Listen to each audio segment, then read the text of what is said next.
باب نمبر 1044 الرخصۃ فی البکاء علی المیت۔ جیسا کہ ہم نے کہا کہ اب آگے وہ ابواب ہیں جہاں پر آپ کو یعنی ایک باب ایسا ہے جہاں پر رونے کی اجازت دی گئی ہے، لیکن کس طرح رونا چاہیے وہ دیکھیں۔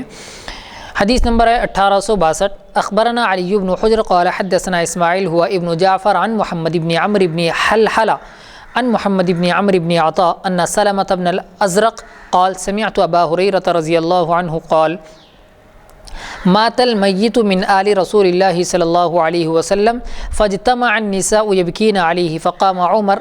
ينهاهن ويطردهن فقال رسول الله صلی اللہ علیہ وسلم دعهن يا عمر فإن العين دامعة والقلب مصاب والعهد قریب۔ دیکھیں تو اصل میں یہاں پر آپ صلی اللہ علیہ وسلم نے بعض عورتوں کو رونے کی اجازت دی، لیکن اس کی 3 وجوہات آپ صلی اللہ علیہ وسلم نے بتائیں، اور 3 وجوہات میں ایک ایسی باریکی ہمیں ملتی ہے کہ جس کی وجہ سے یعنی ویسا رویا جا سکتا ہے۔ دیکھیں کیا ہے۔ حضرت ابو ہریرہ رضی اللہ تعالی عنہ سے روایت ہے کہ حضور اکرم صلی اللہ علیہ وسلم کی آل میں سے یعنی آپ کے خاندان میں سے ایک شخص مر گیا، عورتیں جمع ہو کر رونے لگیں۔ حضرت عمر رضی اللہ تعالی عنہ کھڑے ہوئے اور منع کرنے لگے اور جھڑکنے لگے، یطردوہن جھڑکنے لگے۔ رسول اللہ صلی اللہ علیہ وسلم نے فرمایا ان کو چھوڑ دو اے عمر، یہ تو آپ نے فرمایا، لیکن وجوہات دیکھیں کیا ہے۔ اس لیے کہ آنکھ رونے والی ہے، یعنی آنکھیں ایک ایسی چیز ہے چاہے آپ رونے کو جتنا قابو کر لیں لیکن آنکھوں سے آنسو بہتے ہی ہیں، آنسو نکلتے ہی ہیں، اس لیے وہ تو یعنی ایک فطری رونا ہے اور وہ فطرت کا ایک تقاضا ہے کہ آنسو بہتے ہی ہیں، یہ ایک وجہ تو اس طرح رویا جا سکتا ہے۔ ایک بات تو یہ سمجھ میں آ گئی، اور دوسری یہ بات ہے کہ اور دل پر مصیبت پڑی ہوئی ہے، دل غمگین ہے، بے چین ہے اور پریشان ہے، اس لیے اس دل کی کیفیت کو قابو میں رکھنے کی وجہ سے اور جہاں تک ہو سکے اتنا یعنی اتنی طاقت اور اتنے برداشت دل پر رکھنے کی وجہ سے آنکھوں سے آنسو نکلتے ہیں، اگرچہ کہ منہ سے چیخ کر چلا کر آدمی نہ روئے۔ 2 وجہ۔ تیسری وجہ یہ ہے آپ نے فرمایا کہ اور زمانہ قریب ہے۔ زمانہ قریب ہے کا مطلب یعنی زمانہ قریب ہے کا مطلب یہ ہے کہ یہ جو عورتیں ابھی رو رہی ہیں اور تم جن کو ڈانٹ رہے ہو، جھڑک رہے ہو اور رونے سے روک رہے ہو، وہ عورتیں ابھی اسلام قبول کی ہوئی ہیں، ابھی نئی ہیں، تم ان کو روک دو گے اور جھڑک دو گے تو پھر شاید ہو سکتا ہے کیونکہ ابھی اسلام لائی ہوئے ہیں، نئی مسلمان ہیں، ایمان ان کا ابھی اسلام کمزور ہے، تو ایسا نہ ہو کہ وہ مرتد ہو جائیں اور یہ نہ سوچ لیں کہ ارے یعنی ہم جب کافر تھے، مشرک تھے تبھی ہمیں رونے کی اجازت تھی، وہی اچھا تھا، نعوذ باللہ، اسلام میں تو مرنے پر بھی رونے کی اجازت نہیں ہے، تو اس طرح وہ مرتد نہ ہو جائیں یا اس طرح کی سوچ ان کے اندر نہ آئے، اس لیے آپ صلی اللہ علیہ وسلم نے فرمایا کہ والعہد قریب، زمانہ ابھی قریب ہے، یعنی ان کے اسلام لانے کا جو زمانہ ہے ابھی قریب ہے، اس لیے تم ان کو مت روکو۔ تو اس بات سے یہ بھی معلوم ہوتا ہے کہ یعنی رویا جا سکتا ہے لیکن آنکھوں سے آنسو نکلے اور دل میں تکلیف ہو، لیکن چیخنا چلانا نہیں چاہیے۔ اب بات آ رہی ہے باب نمبر 1045 دعوی الجاہلیہ۔ زمانے جاہلیت میں جس طرح رویا جاتا تھا اور یعنی چیخنا چلا کر رونا جو ہوتا تھا وہ اس کا کیا حکم ہے۔ حدیث نمبر 1863 اخبرنا علی بن خشرم قال حدثنا عیسى عن الاعمش انبأنا الحسن بن اسماعیل قال حدثنا ابن ادریس عن الاعمش عن عبد الله بن مرة عن مسروق عن عبد الله بن مسعود رضی اللہ تعالی عنہ قال قال رسول اللہ صلی اللہ علیہ وسلم ليس منا من ضرب الخدود وشق الجيوب ودعا بدعاء الجاہلیہ واللفظ لعلی وقال الحسن بدعوا۔ یہاں پر یعنی بہت ساری باتیں بتائی گئی ہیں۔ حضرت عبداللہ بن مسعود رضی اللہ تعالی عنہ سے روایت ہے حضور اکرم صلی اللہ علیہ وسلم نے فرمایا وہ شخص ہم میں سے نہیں ہے جو گال پیٹے، یعنی جو گال پر مارے اپنے، جیسے کوئی مر جاتا ہے تو مرنے کے غم کی وجہ سے، اس تکلیف کی وجہ سے خود پر مار رہے ہیں، یعنی میرے ساتھ کتنا برا ہوا، تو اس طرح تو اللہ کے نبی صلی اللہ علیہ وسلم نے فرمایا وہ شخص مسلمان نہیں ہے جو اپنے گالوں کو پیٹے، اپنے گالوں پر مارے اور وشق الجیوب اور اپنے گریبان پھاڑے. جو یہ ہے اس کو گریبان کہا جاتا ہے. تو آدمی پریشانی میں گریبان پھاڑ دیتا ہے, اپنے کپڑے پھاڑ لیتا ہے, یہ غلط ہے بالکل. اور فرمایا کہ ودعا بدعاء الجاہلیہ, اور زمانے جاہلیت کی طرح چیخ و پکار کرے, چلائے, بہت زیادہ چیخے اور گڑ گڑا کر روئے, یعنی بے تحاشا روئے, تو یہ اسلام میں نہیں ہے. اسلام میں ہے غم کرنا بھی ہے, خوشی منانا بھی ہے, لیکن اس کا ایک طریقہ ہے اسلام میں. باب نمبر 1046 السلق, چلا کر رونا. حدیث نمبر 1864 اخبرنا عمرو بن علی قال حدثنا سلیمان بن حرب قال حدثنا شعبہ عن عوف عن خالد الاحدب عن صفوان بن محرز رضی اللہ تعالی عنہ قال اغمی علی ابی موسیٰ فبکوا علیہ فقال ابرأ الیکم کما برئ الینا رسول اللہ صلی اللہ علیہ وسلم منا من حلق ولا خرق ولا سلق. حضرت صفوان بن محرز رضی اللہ تعالیٰ عنہ سے روایت ہے کہ ابو موسیٰ اشعری رضی اللہ تعالیٰ عنہ بے ہوش ہو گئے, لوگ رونے لگے. انہوں نے کہا میں بری ہوتا ہوں تم سے, یعنی بری ہوتا ہوں یعنی تمہارے رونے سے میں بالکل لاپرواہ ہوں, مجھے اس سے کوئی تعلق نہیں. جیسے بری ہوئے ہم سے رسول اللہ صلی اللہ علیہ وسلم, ہم میں سے نہیں ہے جو سر منڈائے یعنی پریشانی میں. یہ یعنی ایک فرقے کا اور ایک مذہب سمجھیں آپ, ایک مذہب کا طریقہ ہے کہ وہ لوگ پریشانی میں مصیبت میں اپنا سر منڈواتے ہیں اور حلق کرواتے ہیں. تو فرمایا کہ ہم میں سے نہیں ہے جو سر منڈائے اپنا اور کپڑے پھاڑے اور چلا کر روئے. یہ تین چیزیں اسلام میں نہیں ہیں. مصیبت کے وقت صرف اللہ کو یاد کرنا چاہیے اور اللہ سے معافی مانگنا چاہیے کہ اللہ اگر میرے کسی عمل کی وجہ سے ایسا ہو رہا ہے تو مجھے معاف کر دے اور مجھ سے یہ مصیبت کو ختم کر دے. رونا, چلانا, چیخنا, کپڑے پھاڑ لینا, اپنے آپ کو مار لینا, کوئی چیز توڑ دینا, پھوڑ دینا, یہ سب غلط ہے, اسلام میں نہیں ہے. پھر اسی مفہوم کی ایک حدیث بتائی جا رہی ہے. باب نمبر ہے 1047 ضرب الخدود, اپنے گالوں پر مارنا. حدیث نمبر 1865 اخبرنا محمد بن بشار قال حدثنا يحيى قال حدثنا سفيان قال حدثني زبيد عن ابراهيم عن مسروق عن عبد الله ان النبي صلى الله عليه وسلم قال ليس منا من ضرب الخدود وشق الجيوب ودعا بدعوى الجاهليه. حدیث آ چکی ہے. حضرت عبداللہ بن مسعود رضی اللہ تعالیٰ عنہ سے روایت ہے کہ حضور صلی اللہ علیہ وسلم نے فرمایا ہم میں سے نہیں ہے وہ شخص جو گالوں کو مارے, گریبان پھاڑے اور زمانے جاہلیت کی طرح چیخے یا جاہلوں کی طرح چیخے چلائے. باب نمبر 1048 الحلق, سر منڈانا. حدیث نمبر 1866 اخبرنا احمد بن عثمان بن حکیم قال انبأنا جعفر ابن عوف قال حدثنا ابو عمیس عن ابی صخرہ عن عبد الرحمن بن یزید و ابی بردہ قال لما ثقل ابو موسیٰ اقبلت امرأته تصیح قال فافاق فقال الا اخبرك انی بریء ممن بریء منه رسول اللہ صلی اللہ علیہ وسلم قال وكان يحدثها ان رسول اللہ صلی اللہ علیہ وسلم قال انا بریء ممن حلق وخرق وسلخ. حضرت عبد الرحمن بن یزید اور حضرت ابو بردہ رضی اللہ تعالیٰ عنہما سے روایت ہے جب حضرت ابو موسیٰ اشعری کی بیماری زیادہ ہو گئی تو ان کی عورت یعنی ان کی بیوی چلاتی ہوئی آئی. ابو موسیٰ ہوش میں آ گئے اور کہا میں بیزار ہوں اس سے, یعنی وہی میرا تعلق نہیں ہے اس سے جس سے رسول اللہ صلی اللہ علیہ وسلم بیزار تھے, یعنی جس سے رسول اللہ صلی اللہ علیہ وسلم نے بھی تمہیں روکا ہے, ایسی باتوں سے میرا بھی کوئی تعلق نہیں ہے. یعنی چیخنے چلانے سے مصیبت میں اللہ کے رسول صلی اللہ علیہ وسلم نے روکا ہے تو تم کیوں کرتے ہو, اس لیے میرا بھی ایسی باتوں سے کوئی تعلق نہیں. دونوں نے کہا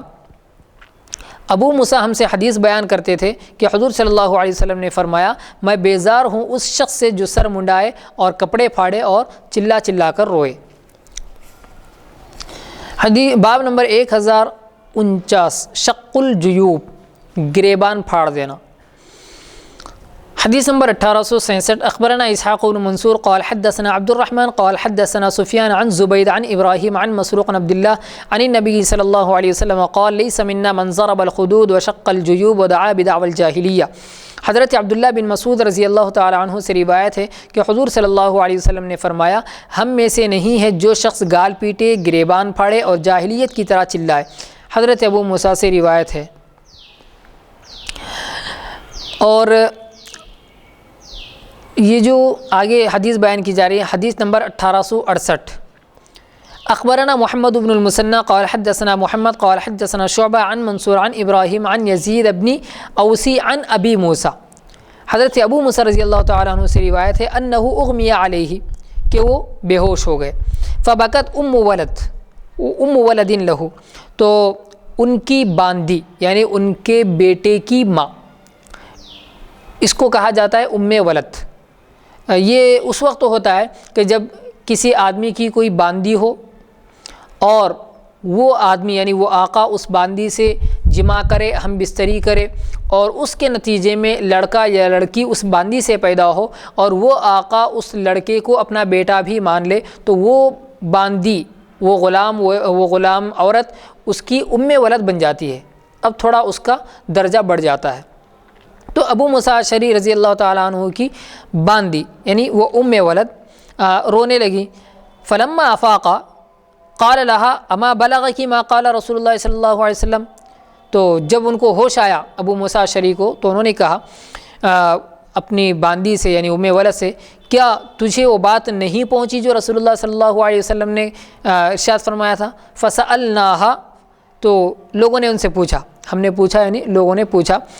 قال تو انہوں نے کہا ام ولد نے، قال لیس منا من سلق وحلق وقرق، تو اس باندی نے کہا کہ آپ صلی اللہ علیہ وسلم نے فرمایا کہ ہم میں سے نہیں ہے وہ شخص من سلق، جو چلائے زور زور سے، وحلق اور اپنا سر منڈائے، وخرق اور اپنا گریبان پھاڑ دے۔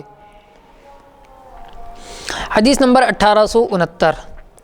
اخبرنا عبدۃ بن عبد اللہ قال حدثنا یحییٰ ابن آدم قال حدثنا اسرائیل عن منصور عن یزید بن اوس عن ام عبد اللہ امرأة ابی موسیٰ عن ابی موسیٰ قال قال رسول اللہ صلی اللہ علیہ وسلم لیس منا من حلق وسلق وخرق۔ حضرت ابو موسیٰ سے روایت ہے کہ حضور صلی اللہ علیہ وسلم نے فرمایا ہم میں سے نہیں ہے جو بال منڈائے یا چلائے یا کپڑے پھاڑے۔ یہ مصیبت کے وقت ہے، ایسا نہیں کہ کوئی بھی اب سر منڈا رہا ہے تو وہ مسلمان نہیں ہے اور سر منڈانا مسلمان سے خارج ہونا ہے گویا، یہ ایسا نہیں ہے، بلکہ مصیبت کے وقت سر منڈا لینا جیسے دوسروں کا طریقہ ہے، مصیبت کے وقت اپنے کپڑے پھاڑ لینا، اچھے خاصے کپڑے پھاڑ لینا، یہ ساری چیزیں غلط ہیں۔ حدیث نمبر 1870، اخبرنا حناد عن ابی معاویہ عن الاعمش عن ابراہیم عن سہم بن منجاب عن القرصع قال لما ثقل ابو موسیٰ صاحت امراته فقال اما علمت ما قال رسول الله صلى الله عليه وسلم؟ قالت بلى، ثم سكتت فقيل لها بعد ذلك اي شيء قال رسول الله صلى الله عليه وسلم؟ قالت ان رسول الله صلى الله عليه وسلم لعن من حلق او سلق او خرق۔ حضرت قرصع سے روایت ہے جب ابو موسیٰ بہت بیمار ہو گئے، ثقولہ کا لفظ استعمال کیا گیا، بہت زیادہ بیمار ہو گئے، تو ان کی بیوی چیخنے لگی۔ ابو موسیٰ نے کہا تو نہیں جانتی کہ حضور صلی اللہ علیہ وسلم نے جو بھی فرمایا ہے؟ تو انہوں نے کہا ہاں کیوں نہیں، جانتی ہوں۔ پھر خاموش ہو گئی، چونکہ وہ یاد دلائی گئی بات، بری بات ہے رونا چلانا، تو وہ خاموش ہو گئی۔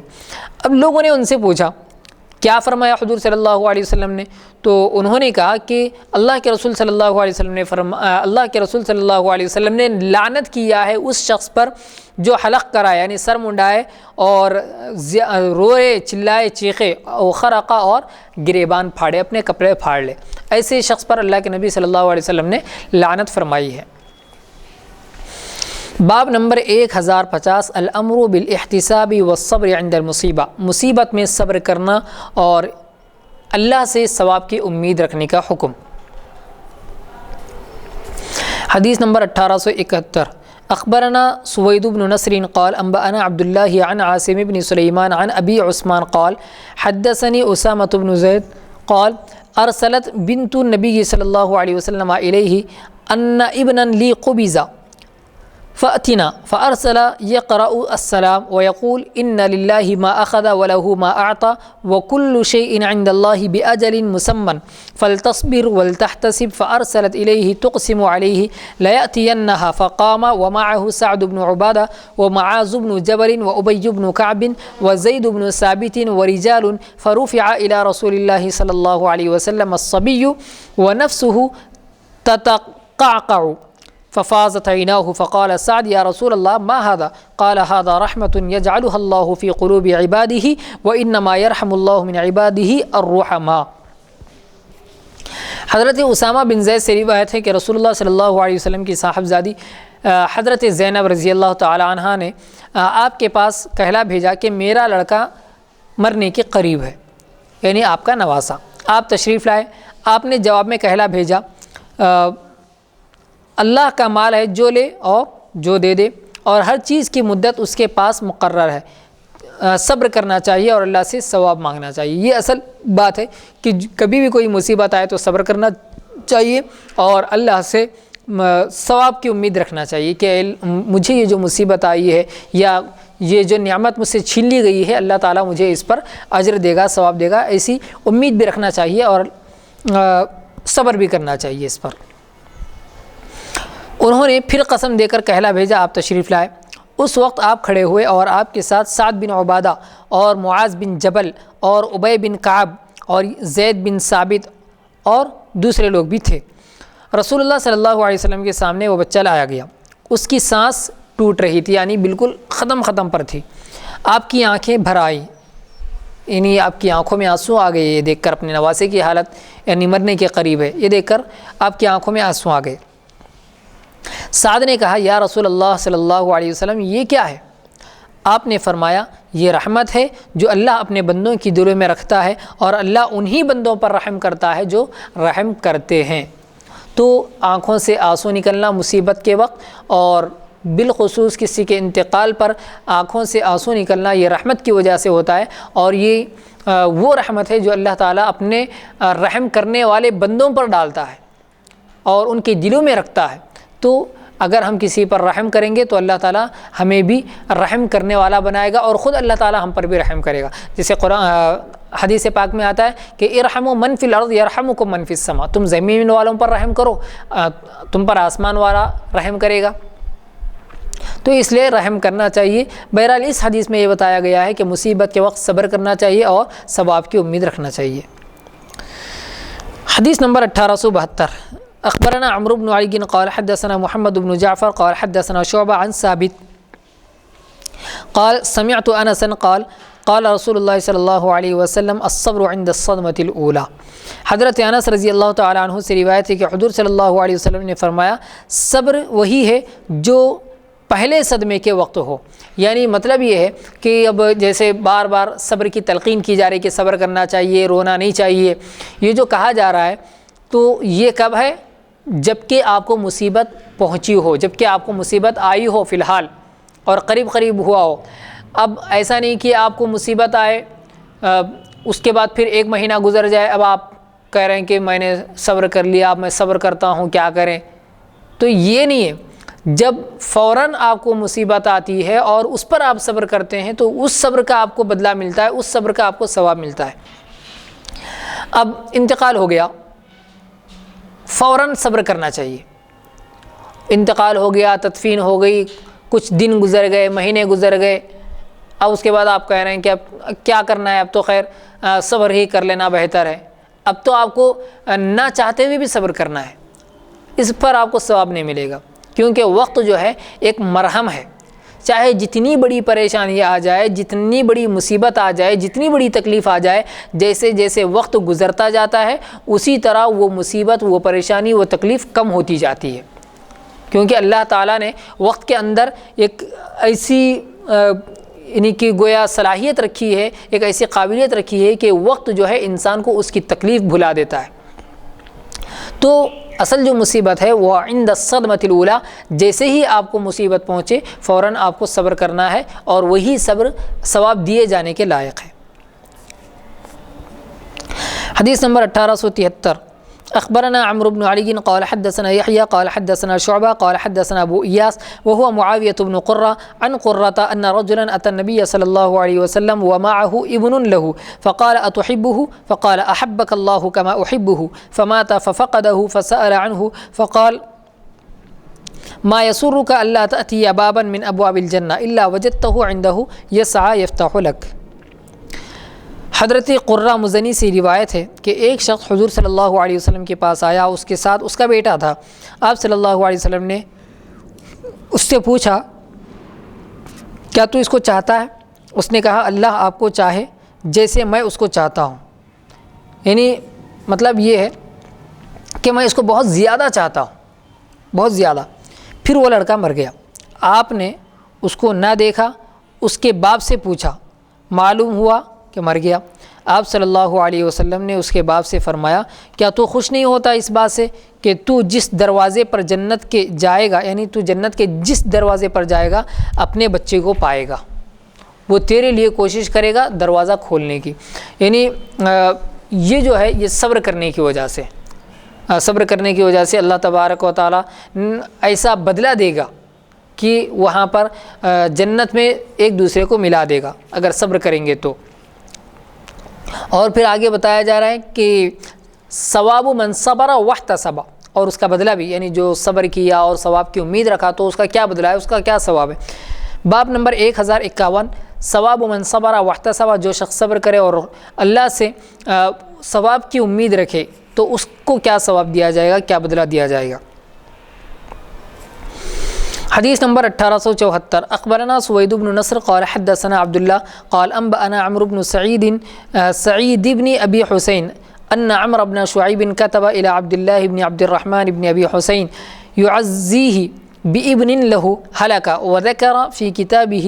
أنه سمع أباه يحدث عن جده عبد الله بن عمرو بن العاص قال قال رسول الله صلى الله عليه وسلم إن الله لا يرضى لعبده المؤمن إذا ذهب بصفيه من أهل الأرض فصبر واحتسب بثواب دون الجنة۔ حضرت عمر بن شعیب سے روایت ہے کہ انہوں نے حضرت عبداللہ بن عبد الرحمن کو ایک خط لکھا ان کے بچے کی تعزیت میں جو مر گیا تھا، اور تعزیت میں مطلب یعنی تھوڑی سی ہمت افزائی کرنے کے لیے، تسلی دینے کے لیے۔ اور اس خط میں یہ لکھا کہ میں نے اپنے باپ سے سنا، انہوں نے اپنے دادا عبداللہ بن عمرو بن عاص سے سنا کہ حضور صلی اللہ علیہ وسلم نے فرمایا اللہ راضی نہیں ہوتا اپنے بندے یعنی مومن بندے کے لیے کسی ثواب سے، یعنی کوئی ثواب دینا نہیں چاہتا اللہ تعالیٰ، مگر جب اس کے لڑکے کو لے جاتا ہے اور وہ صبر کرتا ہے اور ثواب مانگتا ہے۔ یعنی کوئی مومن بندہ ایسا ہے جس کا لڑکا مر جاتا ہے اور لڑکا مرنے کے بعد وہ مومن بندہ یعنی اس کا باپ صبر کرتا ہے اور ثواب کی نیت رکھتا ہے، ثواب کی امید رکھتا ہے اللہ سے، تو اللہ تعالیٰ اس کے لیے جنت کے علاوہ کسی اور نعمت سے راضی نہیں ہوتا، یعنی اس کو سیدھے سیدھے جنت ہی دے دیتا ہے، اور صبر کرتا ہے اور ثواب مانگتا ہے سوائے جنت کے، یعنی جنت کے سوا اللہ تبارک و تعالیٰ کوئی دوسرا اجر اس کو نہیں دیں گے، یعنی اتنا بڑا بدلہ، اتنا بڑا ثواب اس کو دیتے ہیں اللہ تعالیٰ۔ باب نمبر 1052 ثواب من احتسب ثلاثة من صلبہ، جس شخص کی 3 اولادیں مر جائیں پھر بھی وہ ثواب کی امید رکھے تو اس کو کیا بدلہ دیا جائے گا۔ حدیث نمبر 1875 اخبرنا احمد بن عمرو بن السرح قال حدثنا ابن وهب حدثني عمرو قال حدثني بكير ابن عبد الله عن عمران بن نافع عن حفص بن عبيد الله عن انس عن رسول الله صلى الله عليه وسلم قال من احتسب ثلاثة من صلبه دخل الجنة فقامت امرأة فقالت أوسناني قال أوسناني قالت المرأة يا ليتني قلت واحدا۔ حضرت انس رضی اللہ تعالی عنہ سے روایت ہے کہ حضور صلی اللہ علیہ وسلم نے فرمایا جو شخص 3 اولادوں کے مرنے پر جو خود اس کے نطفے سے پیدا ہوئے ہوں، ثلاثة من صلبہ یعنی خود اس کے بیٹے ہوں، ایسا نہیں کہ اس نے ایک عورت سے شادی کر لی اور اس کا بیٹا یا بیٹی تھی وہ انتقال ہو گیا، ایسا نہیں، بلکہ خود اس کے نطفے سے اور یعنی اس کے ہم بستری کرنے کی وجہ سے جو بچے پیدا ہوئے ہوں وہ بچے، تو جو شخص 3 اولادوں کے مرنے پر جو اس کے نطفے سے ہوں ثواب مانگے تو ایسا شخص جنت میں جائے گا۔ ایک عورت کھڑی ہوئی اور بولی کہ اگر 2 اولادوں کے مرنے پر، یعنی اگر کسی کی 2 اولاد مر چکی ہو، یعنی 2 لڑکے یا 2 لڑکیاں، 1 لڑکا 1 لڑکی، یعنی 2 بچے مر گئے ہوں، تو ان کے لیے کیا ثواب ہے؟ تو آپ نے فرمایا 2 اولادوں کے مرنے پر بھی یہی ثواب ہے۔ عورت نے کہا کاش میں ایک ہی کہتی، یعنی اگر میں ایک کے سوال کا اگر ایک کے بارے میں اگر پوچھتی تو شاید مجھے ایک کے بارے میں بھی یہی جواب ملتا کہ اگر کسی کا ایک بچہ مر جائے، ایک بچی مر جائے، وہ ثواب کی امید کرے، صبر کرے تو اس کا بدلہ بھی جنت ہے۔ باب نمبر 1053 من یتوفی لہ ثلاثۃ، جس کی 3 اولادیں مر جائیں۔ حدیث نمبر 1876 اخبرنا یوسف بن حماد قال حدثنا عبد الوارث عن عبد العزیز عن انس قال قال رسول اللہ صلی اللہ علیہ وسلم ما من مسلم یتوفی لہ ثلاثۃ من الولد لم یبلغ الحنس الا دخلہ اللہ الجنہ بفضل رحمتہ ایاہم۔ حضرت انس رضی اللہ تعالیٰ عنہ سے روایت ہے کہ رسول اللہ صلی اللہ علیہ وسلم نے فرمایا کوئی مسلمان ایسا نہیں ہے جس کی 3 اولادیں مر جائیں جوان ہونے سے پہلے یعنی بالغ ہونے سے پہلے مگر اللہ تعالیٰ ایسے شخص کو جنت میں داخل کر دے گا اپنی رحمت اور اپنے فضل سے۔ تو یعنی کہ اگر اللہ تعالیٰ اولاد کی شکل میں کوئی نعمت دیتا ہے تو وہ بھی بہت بڑی نعمت ہے، اور اگر اس نعمت کو اللہ تعالیٰ چھین لیتا ہے تو اس پر بھی ایک مومن بندے کو اجر دیتا ہے، اس پر بھی اللہ تعالیٰ بدلہ دے رہا ہے صبر کرنے پر اور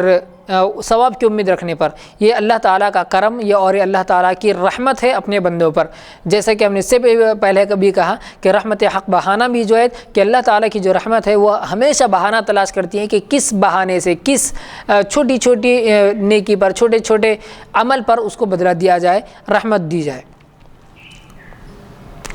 حدیث نمبر 1877 اخبرنا اسماعیل بن مسعود قال حدثنا بشر بن المفضل عن یونس عن الحسن عن صعصع ابن معاویہ قال لقیت ابا ذر قلت حدثني قال نعم قال رسول اللہ صلی اللہ علیہ وسلم ما من مسلمین يموت بينهما 3 اولاد لم يبلغ الحنس الا غفر الله لهما بفضل رحمته اياهم۔ اب یہاں پر ایک اور بات بتائی گئی ہے، یعنی اب تک جو بات آ رہی تھی وہ صرف ایک شخص کی بات آ رہی تھی، یہاں پر ماں باپ دونوں کو لایا گیا ہے، کیونکہ دونوں بھی صبر کرتے ہیں۔ اولاد کے پیدا ہونے میں جتنا ماں کا حصہ ہوتا ہے اتنا ہی باپ کا بھی حصہ ہوتا ہے، اور دونوں مل کر وہ اولاد دونوں کی ہوتی ہے۔ حضرت ابو ذر رضی اللہ تعالیٰ عنہ سے روایت ہے کہ حضور صلی اللہ علیہ وسلم نے فرمایا جب 2 مسلمانوں یعنی ماں اور باپ، جب 2 مسلمانوں کے 3 اولاد مر جائیں جوانی سے پہلے تو اللہ تعالیٰ ان دونوں کو بخش دے گا، ان دونوں کو یعنی معاف کر دے گا اپنی رحمت اور اپنے فضل سے، یعنی اللہ تعالیٰ ان کی مغفرت کر دے گا ان کے ماں باپ کی۔ حدیث نمبر 1878 اخبرنا قتیبۃ بن سعید عن مالک عن ابن شہاب عن سعید عن ابی ہریرہ ان رسول اللہ صلی اللہ علیہ وسلم قال لا يموت لأحد من المسلمین 3 من الولد فتمسه النار الا تحلت القسم۔ حضرت ابو ہریرہ رضی اللہ تعالیٰ عنہ سے روایت ہے کہ حضور صلی اللہ علیہ وسلم نے فرمایا کسی مسلمان کی 3 اولادیں نہیں مرتی پھر اس کو جہنم میں آگ لگے مگر قسم پوری ہونے کے لیے۔ وہ قسم یہ ہے کہ اللہ تعالیٰ نے فرمایا ان منکم وَإِن مِّنكُمْ إِلَّا وَارِدُهَا، تم میں سے کوئی ایسا نہیں ہے جو جہنم پر سے نہ جائے۔ یعنی اس حدیث کا مطلب یہ ہے کہ جس کی بھی اولاد جوان ہونے سے پہلے مر جائے اور اس کو جہنم میں ڈال بھی دیا جائے تو وہ صرف اور صرف اس وجہ سے کہ اللہ تعالیٰ نے قرآن میں جو ارشاد فرمایا کہ وَإِن مِّنكُمْ إِلَّا وَارِدُهَا، یعنی تم میں سے کوئی بھی شخص ایسا نہیں ہے جو جہنم کے پاس سے گزرے گا، یعنی ہر شخص کو جہنم کے پاس سے گزرنا ہے، تو وہ اس لیے اللہ تعالیٰ ان کو گزارتا ہے، ورنہ اللہ تعالیٰ ان کو معاف کرتا ہے اور جنت میں داخل کر دیتا ہے۔ حدیث نمبر 1879 اخبرنا محمد بن اسماعیل ابن ابراہیم ابن عليّة وعبد الرحمن بن محمد قال حدثنا إسحاق وهو الأزرق عن عوف عن محمد عن أبي هريرة عن النبي صلى الله عليه وسلم قال ما من مسلمين يموت بينهما ثلاثة أولاد لم يبلغوا الحنس إلا أدخلهم الله الجنة بفضل رحمته إياهم قال يقال لهم ادخلوا الجنة فيقولون حتى يدخل آباؤنا فيقال ادخلوا الجنة أنتم وآباؤكم. اس میں ایک بہت اچھی بات بتائی گئی اس حدیث کے اندر. حضرت ابو ہریرہ رضی اللہ تعالیٰ عنہ سے روایت ہے کہ حضور صلی اللہ علیہ وسلم نے فرمایا جب دو مسلمانوں کی تین اولادیں یعنی ماں باپ، ان کی تین اولادیں جوانی سے پہلے مر جائیں تو اللہ تعالیٰ ان کو جنت میں لے جائے گا اپنی رحمت اور فضل سے. پہلے اولادوں سے کہا جائے گا کہ جنت میں جاؤ، یعنی جو بچے مرے ہیں ان سے کہا جائے گا کہ تم جنت میں جاؤ. کیا ہوگا؟ تو وہ کہیں گی، یعنی وہ بچے کہیں گے کہ ہم نہیں جاتے جنت میں. کب تک؟ جب تک کہ ہمارے والدین نہ جائیں. تو اب پھر کہا جائے گا کہ انتم و آباؤکم ادخلوا الجنہ انتم و آباؤکم، کہ جنت میں تم اور تمہارے ماں باپ دونوں ایک ساتھ جاؤ. تو یعنی اولاد اگر چھینتا ہے اللہ تعالیٰ تو اس پر بھی اللہ تعالیٰ بہت بڑا بدلہ رکھا ہے، ثواب رکھا ہے کہ اس پر بھی جنت کا وعدہ کرتا ہے اللہ تعالیٰ. حدیث باب نمبر 1054 من قدم ثلاثتاً، جو تین اولادیں آگے بھیج دے، یعنی ماں باپ کے مرنے سے پہلے اس کی تین اولادیں مر جائیں تو اس کا کیا حکم ہے اور اس کی کیا تفصیلات ہیں. حدیث نمبر 1880 اخبرنا اسحاق قال حدثنا جرير قال حدثنا طلق بن معاوية وحفص بن غياث قال حدثني جدي طلق بن معاوية عن أبي زرعة عن أبي هريرة رضي الله تعالى عنه قال جاءت امرأة إلى رسول الله صلى الله عليه وسلم بابن لها نشتكي فقالت يا رسول الله أخاف عليه وقد قدمت ثلاثة فقال رسول الله صلى الله عليه وسلم لقد احتضرت بحزار شديد من النار. حضرت ابو ہریرہ رضی اللہ تعالیٰ عنہ سے روایت ہے کہ ایک عورت حضور صلی اللہ علیہ وسلم کے پاس آئی ایک لڑکا لے کر جو بیمار تھا اور بولی کہ حضور صلی اللہ علیہ وسلم میں اس کے مر جانے سے ڈرتی ہوں، یعنی مجھے ڈر ہے کہ مر جائے گا اور پہلے میرے 3 لڑکے مر چکے ہیں اب تک. حضور صلی اللہ علیہ وسلم نے فرمایا تو نے مضبوط روک کر لی ہے جہنم کی آگ سے. یعنی مطلب یہ ہے کہ تیرے 3 بچے اب تک مر چکے ہیں تو گویا وہ 3 بچے مرنا تیرے لیے جہنم کی ایک آڑ ہے، یعنی تیرے اور جہنم کے درمیان ایک دیوار بن چکی ہے. اب تو جہنم میں تو کسی طرح جا ہی نہیں سکتی. تو اس لیے آپ صلی اللہ علیہ وسلم نے فرمایا لقد احتضرت بحزار شدید من النار، تو نے جہنم سے ایک مضبوط آڑ بنا لی ہے، یعنی تو جہنم میں نہیں جائے گی. تو یہ ہر ایک کے لیے ہے کہ جس کی بھی 3 اولادیں پہلے مر جائیں گی تو اس کے لیے جہنم سے نجات ہے اور وہ جنت میں داخل ہوں گے. باب نمبر 1055 النعی یعنی موت کی خبر دینا. حدیث نمبر 1881 اخبرنا اسحاق قال انبأنا سليمان بن حرب قال حدثنا حماد بن زيد عن أيوب عن حميد بن هلال عن أنس أن رسول الله صلى الله عليه وسلم نعى زيدا وجعفرا قبل أن يجيء خبرهم فنعاهم وعيناه تذرقان. حضرت انس رضی اللہ تعالی عنہ سے روایت ہے کہ حضور صلی اللہ علیہ وسلم نے زید اور جعفر کی موت کی خبر دی ان کی خبر آنے سے پہلے. تو جب خبر دی تو آپ کی آنکھیں بہہ رہی تھیں، یعنی آنسو نکل رہے تھے تکلیف کی وجہ سے، غم کی وجہ سے. یہ حدیث اس سے پہلے بھی گزر چکی ہے تفصیل سے. حدیث نمبر 1882 اخبرنا ابو داود قال حدثنا يعقوب قال حدثنا ابي عن صالح عن ابن شهاب قال حدثني ابو سلمة وابن المسيب ان ابا هريرة رضي الله تعالى عنه ان رسول الله صلى الله عليه وسلم نعى لهم النجاشي صاحب الحبشة اليوم الذي مات فيه وقال استغفروا لأخيكم. حضرت ابو ہریرہ رضی اللہ تعالیٰ عنہ سے روایت ہے کہ حضور صلی اللہ علیہ وسلم نے نجاشی بادشاہ حبش کے مرنے کی خبر دی جس روز وہ مرا اور فرمایا بخشش چاہو اپنے بھائی کے لیے. یہ نجاشی جو بادشاہ تھا حبشہ کا، یہ اس وقت عیسائی تھا، یعنی اپنے اسلام پر تھا وہ، کیونکہ حضرت عیسیٰ علیہ السلام کی شریعت چل رہی تھی تو اس شریعت پر وہ قائم تھا اور بہت اچھا انسان تھا، اس لیے آپ صلی اللہ علیہ وسلم نے فرمایا کہ استغفروا لاخیکم، تم اپنے بھائی کے لیے مغفرت طلب کرو، اس کے لیے دعا کرو۔ اور یہاں پر آپ صلی اللہ علیہ وسلم کا ایک معجزہ دیکھیں کہ آپ صلی اللہ علیہ وسلم کو وہ خبر بھی نہیں ملی،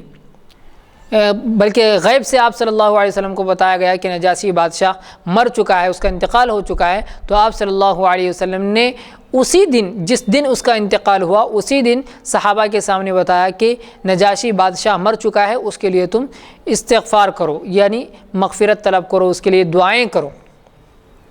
تو اس سے یہ بات یہ بھی معلوم ہوتی ہے کہ جو لوگ مرتے ہیں ان کے پاس جا کر صرف رونا چلانا چیخنا نہیں چاہیے، ان کے لیے دعا بھی کرنا چاہیے۔ اور جب بھی کسی کے خبر ملے کہ وہ یعنی کسی کے مرنے کی خبر ملے تو ان کے لیے دعا کرنا چاہیے۔ اس لیے پہلے جو ایک مومن کے مرنے کی خبر سنتا ہے تو وہ کہتا ہے انا للہ و انا الیہ راجعون، کہ ہم سب اللہ ہی کے ہیں اور اللہ ہی کی طرف ہم سب کو لوٹنا ہے۔ یہ تو ایک عام بات ہے، لیکن اس کے بعد دعا دینا چاہیے کہ اللہم اغفر لہ وارحمہ وعافہ وادخلہ واسکنہ فی الجنہ، یعنی اللہ تعالیٰ اس کی مغفرت کرے، اس کو عافیت دے اور اس کو جنت میں داخل کرے، اس سے راضی ہو جائے، اس طرح کی دعا دے دینا چاہیے۔ حدیث نمبر 1883، اخبرنا عبید اللہ بن فضالہ ابن ابراہیم قال حدثنا عبد اللہ وهو ابن یزید المقری وانبأنا محمد بن عبد اللہ بن یزید المقری قال حدثني ابی قال سعید حدثني ربیعة بن سیف المعافری عن ابی عبد الرحمن الجبلی عن عبد اللہ بن عمرو قال بینما نحن نسير مع رسول الله صلى الله عليه وسلم إذ بصر بامرأة لا نظن أنه عرفها فلما توسط الطريق وقف حتى انتهت إليه فإذا فاطمة رضي الله تعالى عنها بنت رسول الله صلى الله عليه وسلم قال لها ما أخرجك من بيتك يا فاطمة؟ قالت أتيت أهل هذا الميت فترحمت إليهم وعزيتهم بمصيبتهم قال لعلك بلغت معهم الكدى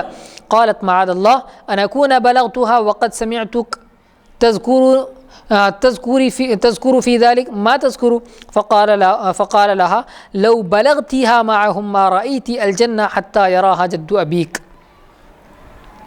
حضرت عبداللہ بن عمرو رضی اللہ تعالی عنہ سے روایت ہے کہ ایک روز ہم حضور صلی اللہ علیہ وسلم کے ساتھ جا رہے تھے، اتنے میں آپ نے ایک عورت کو دیکھا، ہماری سمجھ میں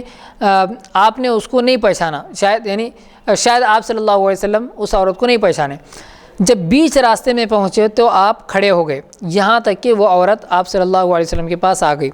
اس وقت معلوم ہوا کہ وہ حضرت فاطمہ الزہرا رضی اللہ تعالی عنہا یعنی آپ صلی اللہ علیہ وسلم کی صاحبزادی تھیں۔ حضور نے فرمایا اے فاطمہ تم اپنے گھر سے کیوں نکلی؟ انہوں نے کہا میں اس میت کے گھر والوں کے پاس گئی تھی، ان پر رحمت کی دعا کی اور ان کی مصیبت کی تعزیت کی، یعنی ان کی مصیبت پر میں نے ان کو تسلی دی۔ حضور صلی اللہ علیہ وسلم نے فرمایا تم ان کے ساتھ قبرستان تک گئی تھی؟ پوچھا تو انہوں نے کہا اللہ کی پناہ میں قبرستان تک کیوں جاتی، اور آپ سے سن چکی تھی جو آپ نے فرمایا تھا۔ اس سلسلے میں آپ نے فرمایا اگر تو ان کے ساتھ قبرستان تک جاتی تو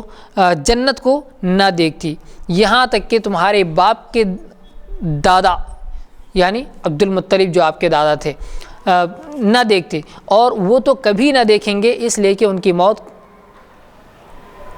کفر پر ہوئی ہے، پھر تو بھی نہ دیکھے گی۔ یعنی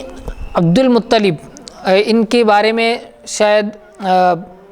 کچھ اختلاف ہو، کیونکہ اس حدیث میں تو یہ نہیں کہا گیا کہ لو بلغتی معہا ما رأیت الجنہ حتی یراہا جد ابیک، یہاں پر تو صرف اتنا کہا گیا ہے کہ تم جنت کو اس وقت نہیں دیکھ سکتی تھی جب تک کہ تمہارے باپ کے دادا اس کو نہ دیکھ لیں، تو اتنا یہاں پر کہا گیا ہے کہ اور عبد المطلب کے بارے میں تو کوئی تفصیل نہیں ہے، لیکن معلوم تو یہی ہوتا ہے کہ وہ یعنی مسلمان ہی تھے، یعنی عیسائی مذہب کا عیسائیت پر وہ قائم تھے، کیونکہ کعبۃ اللہ کے وہ متولی بھی تھے اور کعبۃ اللہ کے ذمہ دار تھے۔ اور ایک بات اس طرح اور اچھی سمجھ میں آتی ہے، آپ کو بتا دوں کہ جب ابرہہ نے حملہ کیا تھا کعبۃ اللہ پر، اور جب لوگوں نے خبر دی عبد المطلب کو کہ ابرہہ کعبہ منہدم کرنے کے لیے آیا ہے، نعوذ باللہ کعبے کو توڑنے کے لیے آیا ہے، پوری فوج کے ساتھ، پورے ہاتھیوں کے ساتھ، جانوروں کے ساتھ وہ آیا ہے، تو جب عبد المطلب نے یہ کہا تھا کہ جس کا گھر ہے وہ حفاظت کر لے گا. کعبۃ اللہ کو توڑنے کے لیے آیا ہے تو انہوں نے کہا تھا کہ جس کا گھر ہے وہ اس کی حفاظت کر لے گا. تو اب یہ مطلب یہ ہے کہ وہ اللہ کا گھر ہے تو اللہ ہی اس کی حفاظت کرے گا، اور کیا بھی اللہ ہی نے اس کی حفاظت، اللہ ہی نے اس کی حفاظت بھی کی. تو اس لیے شاید عبد المطلب کے بارے میں یعنی وہ مسلمان تھے یا کافر تھے اس طرح کی کوئی تفصیل نہیں ہے، لیکن ان کے حالات یہی بتاتے ہیں کہ وہ مسلمان تھے. باب نمبر 1056 غسل المیت بالماء والسدر.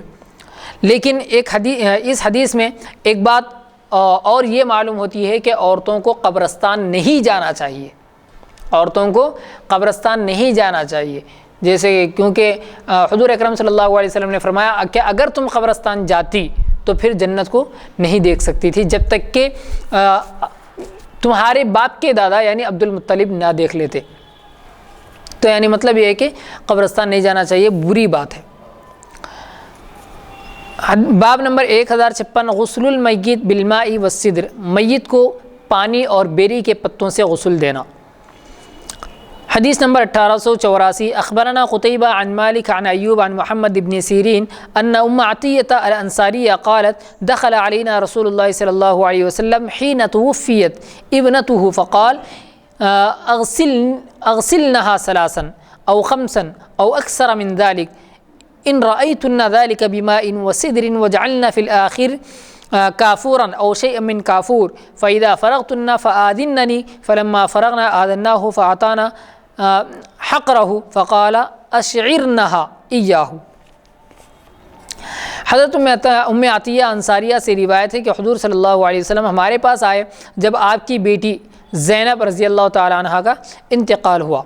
آپ نے فرمایا ان کو غسل دو 3 بار یا 5 بار، اس سے زیادہ اگر مناسب دیکھو، یعنی مطلب یہ ہے کہ اس سے زیادہ اگر مناسب ہو تو دے دو، یعنی 5 بار دینے کے بعد بھی اگر کہیں نجاست لگی ہوئی ہے تو اس کو دھو دو، یہ مطلب. یعنی اگر پاکی پھر بھی حاصل نہیں ہوئی 3 بار 5 بار دینے سے تو بھی اور غسل دو. تو اگر مناسب سمجھو کیسے دو؟ پانی اور بیری سے، اور اخیر کے غسل میں تھوڑا سا کافور ملا لو خوشبو کے لیے، تھوڑا سا کافور ملا دو. جب تم غسل سے فارغ ہو تو مجھے خبر دو. جب ہم فارغ ہوئے غسل سے، یعنی حضرت زینب کو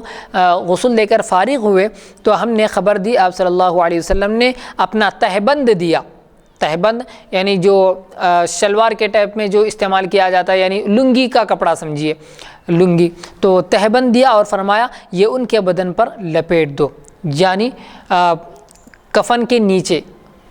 وہ رکھنے کے لیے آپ صلی اللہ علیہ وسلم نے کہا. آپ نے فرمایا کہ فَأَعْطَانَا حَقْرَهُ فَقَالَ أَشْعِرْنَهَا إِيَّهُ، یہ ان کو پہنا دو یا ان کے جسم سے لگا دو، تبرک کے لیے، برکت کے لیے. یا یہ بھی ہو سکتا ہے کہ کفن کے لیے کپڑا نہیں تھا تو آپ صلی اللہ علیہ وسلم نے اپنا تہبند دے دیا، اور وہ پاک تہبند تھا تو آپ صلی اللہ علیہ وسلم نے دے دیا. باب نمبر 1057 غسل المیت بالحمیم. مردے کو گرم پانی سے نہلانا. حدیث نمبر 1885 اخبرنا قتيبة بن سعيد قال حدثنا الليث عن يزيد بن ابي حبيب عن ابي الحسن مولى ام قيس بنت محصن عن ام قيس قالت توفي ابني فجزعت عليه فقلت للذي يغسله لا تغسل ابني بالماء البارد فتقتله فانطلق عكاشة ابن محصن إلى رسول الله صلى الله عليه وسلم فأخبره بقولها فتبسم ثم قال ما قالت طال عمرها فلا نعلم امرأة عمرت ما عمرت. سبحان اللہ. حضرت ام قیس رضی اللہ تعالیٰ عنہ سے روایت ہے میرا بیٹا مر گیا، میں اس پر رونے لگی تو میں نے اس شخص سے کہا جو غسل دیتا تھا کہ مت غسل دو میرے بیٹے کو ٹھنڈے پانی سے، مت مارو اس کو. یعنی یہ بیٹے سے ان کی محبت تھی کہ اس کو لا تغسل ابنی بالماء البارد، میرے بیٹے کو ٹھنڈے پانی سے غسل مت دو،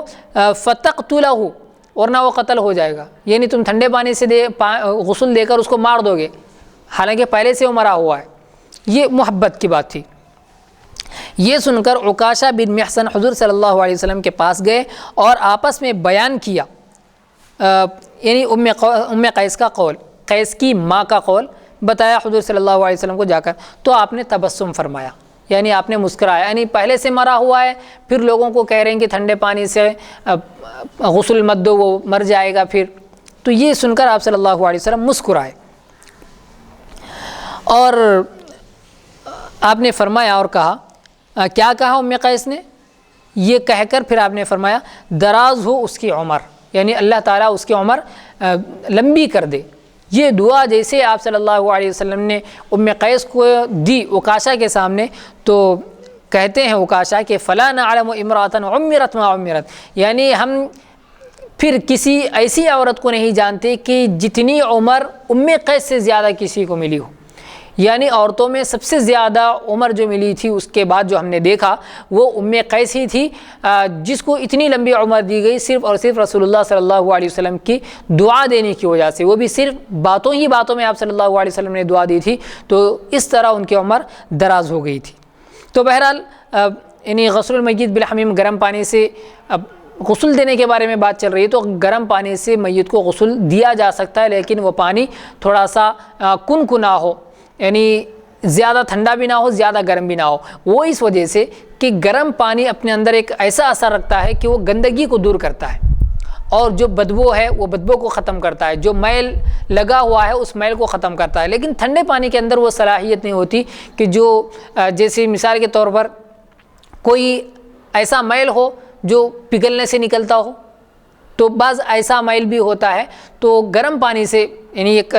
تجربہ بھی ہے، اور اسی طرح بہت سارے محققین بھی یہ کہتے ہیں کہ گرم پانی سے اگر نہایا جائے تو جسم زیادہ پاک ہوتا ہے، اس لیے گرم پانی سے میت کو نہلانا چاہیے، کیونکہ اس کا وہ آخری غسل ہے اور پتہ نہیں کہ اس کو کہاں کہاں پر نجاست لگی ہوئی ہے، کہاں کہاں پر گندگی لگی ہوئی ہے، اس لیے ایک بار اگر اس کو گرم پانی سے نہلا دیں تو پھر یہ کافی ہے، ٹھنڈے پانی سے نہیں نہلانا چاہیے، نہلایا بھی جا سکتا ہے مگر مناسب یہ ہے کہ گرم پانی سے نہلایا جائے۔ اس میں دو باتیں ہیں، دو احادیث مبارک ابھی آپ نے جو تلاوت فرمائی، ایک تو یہ کہ حضرت زینب رضی اللہ عنہا کا جو وصال مبارک ہوا، تو آپ کے وصال مبارک کے بعد حضور اکرم صلی اللہ علیہ وسلم میں جو تہبند مبارک ہے یہ اس لیے دیا گیا کہ اس سے برکت حاصل ہونے کے لیے، بلکہ کثیر احادیث میں اور صحابہ رضی اللہ عنہ کے واقعات سے جو ہے یہ بات بالکل صبح سورج کی طرح روشن ہے کہ ایک مرتبہ ابن ماجہ شریف کی حدیث ہے، ترمذی اور بخاری مسلم کل کتب احادیث میں یہ احادیث مبارک بکثرت اس قسم کی بے شمار احادیث ایسی ملیں گی، جن میں سے ایک حدیث مبارک یہ ہے کہ حضور اکرم صلی اللہ علیہ وسلم کو ایک چادر جو ہے یعنی جس کو رومال ہم کہتے ہیں، ایک نہایت خوبصورت اور قیمتی رومال حبیب پاک صلی اللہ علیہ وسلم کی خدمت میں کسی نے پیش کیا، تو فوری دوسرے صحابی رسول حضور اکرم صلی اللہ علیہ وسلم سے وہ رومال وہ شال انہوں نے حاصل کر لی، مانگ لی، تو جیسا ہی انہوں نے حاصل کی مانگ لی اور پھر وہاں سے وہ نکل پڑے، وہاں سے اس محفل سے جب حضور سے اجازت لے کے جب رخصت ہوئی، جب وہ نکل گئے تو حضرت عمر فاروق رضی اللہ عنہ وہ صحابی رسول کو جو ہے ڈانٹے کہ تمہیں یہ کیا ہو گیا ہے کہ حضور اکرم صلی اللہ علیہ وسلم کے پہلے سے ایک شال ہے وہ بھی جو ہے نا مطلب جو ہے پرانی ہو چکی ہے، تو ایک شال جو ہے ایک رومال شال حضور کی خدمت میں پیش کی گئی،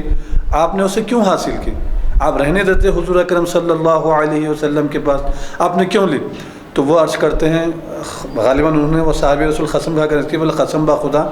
مطلب خدا کی قسم جس کے قبضے میں میری جان ہے، میں نے اس لیے نہیں مانگی کہ اس کی مجھے ضرورت ہے، میں نے اس لیے مانگی کہ یہ میں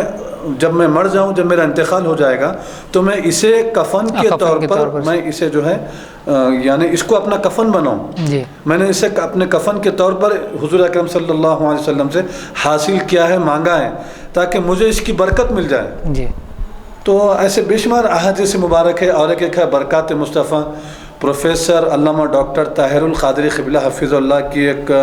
شعراء آفاق مشہور کتاب ہے، مشہور تصنیف ہے، جس کی ویڈیو ریکارڈنگ جامعہ انواریہ کے زیر اہتمام ہو چکی ہے اور یوٹیوب پر اویلیبل بھی ہے۔ برکات مصطفیٰ آپ ٹائپ کیجئے، انشاءاللہ آپ کو جو ہے وہ ویڈیو وہ کتاب کی سننے کو ملے گی۔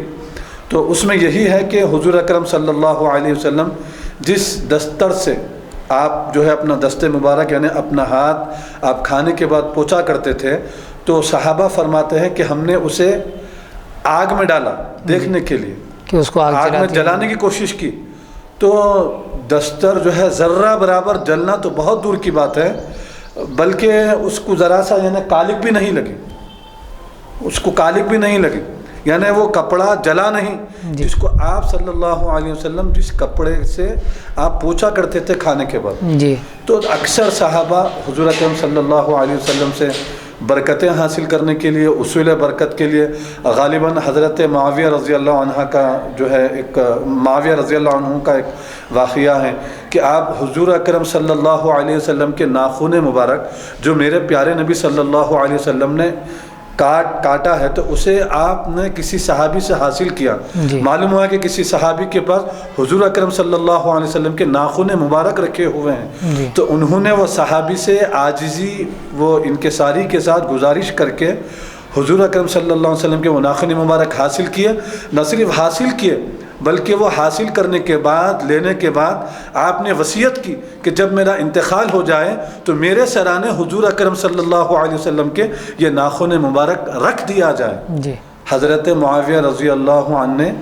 تاکید کی، وصیت کی کہ یہ حضور کے ناخن مبارک جب مجھے خبر میں لٹا دیا جائے دفن کرنے کے لیے تو اس وقت میرے سرانے یہ رکھ دیا جائے۔ یعنی خلاصہ یہ ہے چادر وغیرہ ہے یہ سب اصول برکت کے لیے یہ حاصل کرنا صحابہ کی سنت ہے، اور خود حضور اکرم صلی اللہ علیہ وسلم نے بھی اپنا تہبند مبارک دیا ہے۔ تو یہ تو خیر احادیث سے یہ بات ثابت ہو گئی، یہ نہیں کہ وہاں پر اس وقت کفن کے لیے کپڑا کم پڑ رہا تھا، ایسی کوئی بات نہیں ہے۔ بات یہی ہے کہ اصول برکت کے لیے حضور اکرم صلی اللہ علیہ وسلم نے عطا فرمایا تھا، اور صحابہ بھی اصول برکت کے لیے ایک دوسرے پر سبقت حاصل کرتے تھے۔ ایسے بے شمار روایت، وضو کا پانی نہیں کرنے دیتے، خود نسائی شریف میں بھی ہے، طہارت کے باب میں، نماز کے باب میں، ایسے بہت سی برکت کی احادیث جو صحابہ حضور سے حاصل کرتے تھے وہ گزر چکے ہیں۔ ایک بات یہ ہے کہ جیسا کہ حضرت حضور اکرم صلی اللہ علیہ وسلم کے جو دادا ہیں جو متولی تھے حضرت عبداللہ رضی اللہ عنہ جو آپ کے والد محترم ہیں، حضور اکرم صلی اللہ علیہ وسلم سے لے کر حضرت اسماعیل علیہ السلام تک جو آپ کا نسب مل رہا ہے، اور پھر وہاں سے لے کر حضرت آدم علیہ السلام تک جو بیچ میں آپ کے جد یعنی آپ کے جو والدین تشریف لا رہے ہیں، اس بات پر امت کا اجماع ہے۔ بڑے بڑے محدثین، فقہاء، مفسرین نے اس پر کتابیں لکھی ہیں کہ تمام جو ہے وہ مومن تھے، وہ مسلمان تھے، اور ان کا خاتمہ ایمان پر ہوا ہے۔ اس پر امت کے بڑے بڑے جلیل القدر، اور ایک خود حدیث بھی ہے آپ صلی اللہ علیہ وسلم کی کہ میری نسل میں یعنی جو میرا نسب ہے تو شاید یہ حضرت ابراہیم علیہ السلام تک ہے کہ اس میں کوئی بھی مشرک نہیں ہے، کوئی مشرک نہیں ہے۔ یہ غالباً آپ صلی اللہ علیہ وسلم کی حدیث بھی ہے۔ تو یہ بات لوگ غلط کہتے ہیں کہ عبد المطلب کا کفر پر انتقال ہوا، نعوذ باللہ، تو یہ غلط بات ہے یہ، چونکہ جیسے میں نے بتایا بھی کہ کعبۃ اللہ کی تولیت ان کے ہاتھ میں تھی، تو کعبۃ اللہ کے سرپرست تھے، اور اتنے ایمان کے ساتھ، اتنے یقین کے ساتھ انہوں نے کہا تھا ان لوگوں کو کہ جس کا گھر ہے وہی حفاظت کرے گا۔ بے شک یہ یعنی اللہ پر مکمل یقین ہونے کی یہ دلیل ہے۔ یعنی آج ہم مسلمان ہیں، آج ہم مومن ہیں، ہمیں اتنا یقین نہیں ہے، اور ہم اپنے آپ کو مسلمان کہتے ہیں، اپنے آپ کو مومن کہتے ہیں، اور جن کو یقین تھا جو خود کعبۃ اللہ کے متولی تھے ان کے کفر کے ہم فتوے لگا رہے ہیں۔ ایک بات یہ ہے مفتی صاحب، دوسری بات یہ ہے کہ جیسا کہ حضرت فاطمہ رضی اللہ عنہا کی جو حدیث مبارک آپ نے سنائی کہ اگر تم ان کے ساتھ جو ہے قبرستان چلی جاتی تو تم اپنے دادا سے پہلے جنت کو نہ دیکھتی۔ یہ جو یعنی جو ہے یہ صرف یعنی بتانے کے لیے کہ عورتوں کو نہیں جانا ہے، یہ ایک تاکید کے لیے تاکہ یہ امت کو بھی معلوم ہو جائے کہ عورتوں کو نہیں جانا چاہیے۔ یعنی مفتی صاحب اس میں علماء کا اختلاف ہے،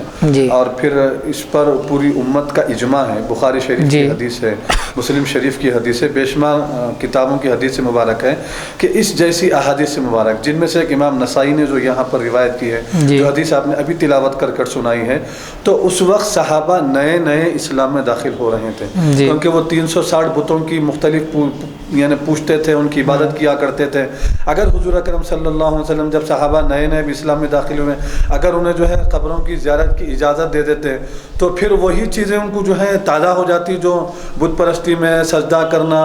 ان کی عبادت کرنا، پھر ان سے کچھ مانگنا، ایسا جو بت پرستی کے زمانے میں یہ جو چیزیں ہوا کرتی تھی، تو اسی لیے ابھی صحابہ نئے نئے اسلام میں داخل ہوئے تھے، تو حضور اکرم صلی اللہ علیہ وسلم نے انہیں منع فرمایا۔ جب صحابہ کا ایمان پختہ ہو گیا، حضور اکرم صلی اللہ علیہ وسلم نے یہ محسوس کر لیا کہ اب تمام صحابہ کا ایمان پختہ ہو چکا ہے، مضبوط ہو چکا ہے، تو تب حضور اکرم صلی اللہ علیہ وسلم نے حضرت اماں عائشہ رضی اللہ عنہا سے ارشاد فرمایا کہ اے عائشہ تم اب قبروں کی زیارت کر سکتی ہو۔ بخاری شریف کی حدیث ہے، اماں عائشہ رضی اللہ عنہا حضور اکرم صلی اللہ علیہ وسلم سے عرض کرتی ہیں کہ یا رسول اللہ عورتیں قبروں کی زیارت کر سکتی ہیں؟ حضور نے ارشاد فرمایا ہاں ہاں کیوں نہیں، تم ضرور زیارت کر سکتی ہو، اے عائشہ زیارت کرو، اور وہاں جب تم پہنچو تو یہ پڑھو۔ پھر اس کے علاوہ حضور نے یہ ارشاد فرمایا، بخاری شریف کی حدیث مبارک ہے، کل کتب ستہ اور کئی احادیث کی کتابوں میں یہ مبارک حدیث جو ہے اس کے اندر موجود ہے کہ حضور ارشاد فرماتے ہیں اے عائشہ تو جب تم قبرستان پہنچو تو 11 مرتبہ سورہ اخلاص کی تلاوت کرو۔ جی، جب تم اگر ایسا کرو گے اور اس کا ثواب ان لوگوں کو پہنچا کہ جب تم ایسا کرو گے 11 مرتبہ سورہ اخلاص کی تلاوت کرو گی تو تمہیں اتنا ہی ثواب ملے گا جتنے لوگ اس قبرستان میں مدفون ہیں، دفن ہیں۔ لیکن اس کے علماء یعنی علماء کرام، فقہا، محدثین، مفسرین اس کے آداب بتائے گئے ہیں۔ آج جو درگاہوں پر جو ماحول ہے، کسی ولی کی اگر ہم زیارت کرنے کے لیے جاتے ہیں تو اللہ اتنا یعنی خراب ماحول ہو چکا ہے، بے پردگی، بے حیائی، یعنی بے پردگی کا وہ جو ہے اہتمام کرتی ہیں، اور ہجوم ہوتا ہے، دھکم دھکی، عجیب و غریب۔ اور پھر مغرب کے بعد جو ہے عورتوں کو قبرستان نہیں جانا چاہیے، رات میں نکلنے سے منع کیا گیا ہے عورتوں کو گھروں سے۔ اور آپ دیکھیے کہ بعض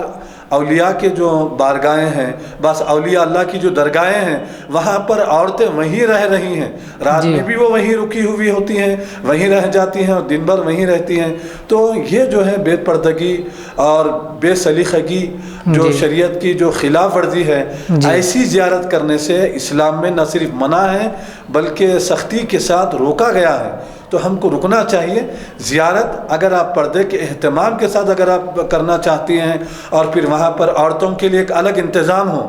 آپ کو یہ یقین بھی ہو کہ دھکم دھکی نہیں ہوگی۔ بھائی مدینہ شریف ایک الگ جگہ ہے، مکہ المکرمہ ایک الگ چیز ہے، بھائی حج کرنا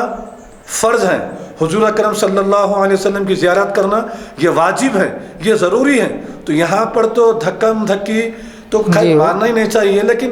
یہ دھکم دھکی کو جو ہے نا آپ پیش نظر رکھتے ہوئے اب ہم حج بھی نہیں کر سکتے، تو وہ ایک الگ چیز ہے، وہ تو فرض ہے، وہاں تو جانا ہی جانا ہے۔ وہاں آداب بتائے گئے ہیں کہ تم کسی کو دھکا مت دو، اگر دیں گے تو بہت بڑا گناہ ہے، جیسا ایک نیکی 1,00,000 نیکیوں کے برابر ہے، اسی طرح ایک گناہ بھی 1,00,000 گناہ کے برابر وہاں پر ہے مکہ المکرمہ میں۔ تو لہٰذا یہ آخری بات میں یہی عرض کروں گا کہ وہ ایک الگ چیز ہے، یہ ایک الگ چیز ہے، تو ہمیں جو ہے سخت احتیاط کرنا چاہیے۔ اہتمام کے ساتھ اگر جاتے ہیں تو اولیاء کی اور اپنے والدین کی اور دیگر اپنے رشتہ داروں کی قبروں کی زیارت کرنے کی اجازت ہے، ورنہ اگر آپ اہتمام نہیں کر سکتے، پردے کا اہتمام نہیں کر سکتے اور عورتوں کے لیے الگ ایک جگہ مقرر نہیں ہے زیارت کرنے کے لیے، مرد عورت ایک ہی جگہ سے داخل ہو رہے ہیں، ایک ہی جگہ سے گزر رہے ہیں، ایک ہی جگہ کھڑے ہو کر فاتحہ پڑھ رہے ہیں، تو ایسی صورت میں جو ہے عورتوں کو روکا گیا ہے، منع کیا گیا ہے کہ وہ نہ جائیں، بلکہ وہ باہر ہی کھڑے ہو کر یا پھر جہاں اپنے گھر میں ہیں وہ وہیں سے جو ہے فاتحہ پڑھ کر ان کو ثواب نظر کر دیں۔ جی۔